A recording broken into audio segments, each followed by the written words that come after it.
You thought we abandoned this subject, but we're back at it and we are so excited. Let's go!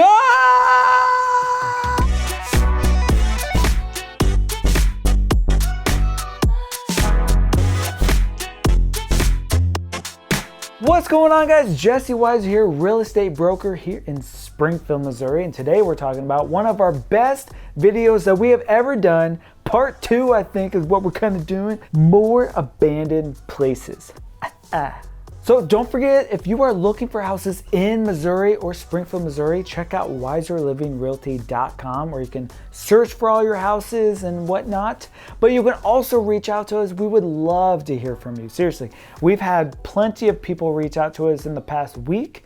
People from Colorado, people from Arizona, California, just really awesome people that we are helping, and we want you to reach out as well. That's why we do these videos, of course. All right, let's get started, because abandoned places intrigues me. I'm so excited about it, and I am so thankful that everyone gave these ideas in our last video. If you haven't seen that video, check it out right here up above. And let's get started. The first one up is Renz Women's Penitentiary in Jefferson City. Last time we talked about Jeff City's penitentiary, but there is also a women's prison. Wow. So this almost doesn't look like a penitentiary. It almost looks like an orphanage. Is that bad to say? The original name was Farm Number 2 and was built in 1926. They often transferred inmates from Missouri State Penitentiary, which would be Farm Number 1, we assume. Was that its own water tower? Oh, Prison Farm Number 2, water tower in the back. Wow, look how the difference between it now and how it was built. It's on 500 acres of farmland. Many inmates would tend livestock, farm, and work within the building's walls. It was first a men's prison, became co-ed in 1975 when 30 women came from Tipton, Missouri due to overcrowding, and fully became a women's prison in 1990. Housed together, they added a rule for no physical contact. Whoa! How can people just walk away from stuff? Sell it to something else, you know? Once a month, the prisoners were treated to a dance where a live band played. Wow, a dance in prison. It's like prom all over again. In 1993, they had a great flood that caused too much damage for them to stay open. Weather, age, and vandalism have worn it down over the years. It once held hundreds of female inmates. Who died there? Dead here? Howley died here? That's sad. I love real estate so much, and I love touring abandoned homes and stuff like that. And it just makes me so sad that they would just let something just rot. I guess there's nothing I can do about it. But on to the next. We're going into the Missouri Poor Farm and Cemetery in Waynesville. The Pulaski County Poor Farm started as early as 1874 and lasted until 1947. Look at all the overgrown stuff. If it's abandoned, who owns it? And who is supposed to be taking care of it? Housed and cared for Pulaski County residents who couldn't provide for themselves. It was a home for the poor and handicapped would stay and work. Wow, so it's not a big place. It's like a farmhouse. So 100 people have died from this small little farmhouse? How crazy is that? Many of these people were very mistreated back then. That's sad. Some of the inmates, what they were called, passed away and buried in a nearby grave. It became very overgrown and many graves were sunken into the ground. Oh, so you can see it sunk into the ground. And what's kind of cool is actually it's a sad story, but now it's become a great story. They're restoring the cemetery and bringing it kind of back to life. Back in 2009, they began a restoration project in the area. Many groups, including the Navy Seabees, helped to clear this area. They remarked where the graves were and found to be over 100 graves. Wow. So they put little crosses where the graves sunk down into the ground. I wonder if this place might be a little spooky with people passing away and stuff. It's just kind of sad, all these stories of the abandonedness and why they got abandoned in the first place. I wonder if they're gonna restore the house. Guess we'll never know. So the next one up is the Metro North Mall in Kansas City. Now, I do want to preface that this is already demolished and taken away, But all these pictures were from when it became kind of viral, and I kind of want to check this out. So this mall opened in 1976 and was thriving in the 70s, 80s, and 90s. Wow, so this place used to be like the place back in Kansas City. And now it doesn't look like it. Had 1.3 million square feet of retail space. That is ginormous. Like, it's crazy how big 1.3 million square feet is. It was featuring 125 storefronts, 4 anchor stores, and 2 levels of shopping. Wow. In the 70s, 80s, and 90s, it was just crazy busy. Why did it shut down and end up getting demolished? It makes no sense. Like, if things were thriving then, why not now? Closed in 2014 though, after so much of the mall closed down. They only had 2 stores that were operational inside it. It rapidly deteriorated in those few years. It's crazy, you know, real estate we see come and go.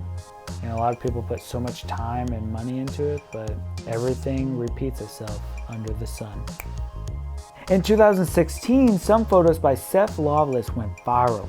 Looks like the full quality of the images can be bought if you want a closer look. We will provide a link down in the description below so you can see it all. Wow, final clearance, dead trees, $29.99.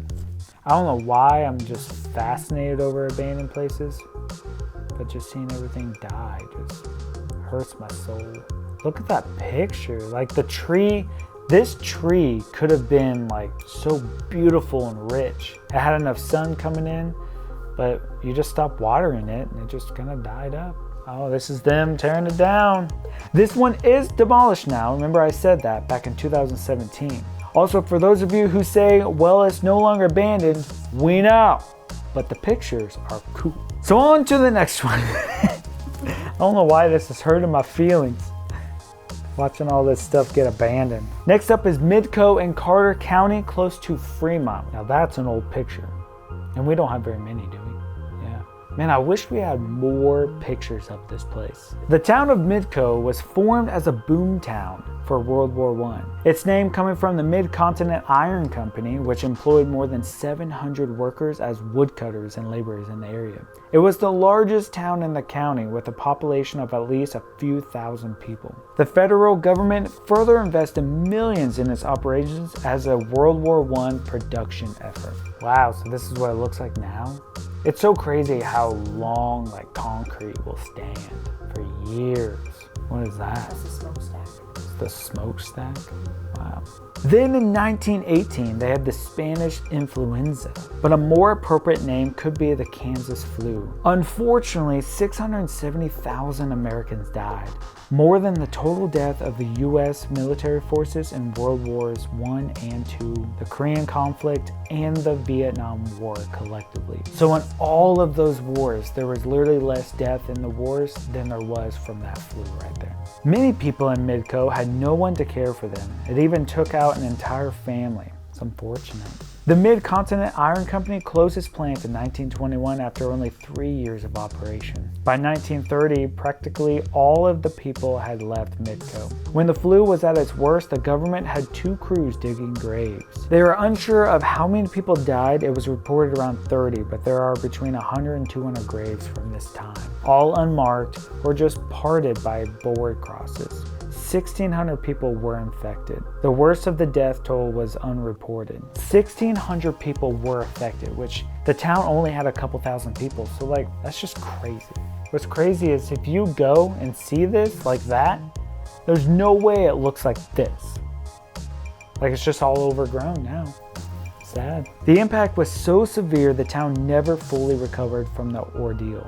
In fact, Midco was abandoned to ruins less than 3 years after the epidemic. There literally are not enough pictures or video about this, so if you know anything about it, put it down in the comments and we'll add it to our description. So Midco, that one's kind of sad. You can literally go to the middle of nowhere and see remnants of that place. It's all overgrown now. Of course, a lot of these abandoned places are overgrown now, but it just makes me kind of sad, you know, seeing things just get built up and then now it's just gone.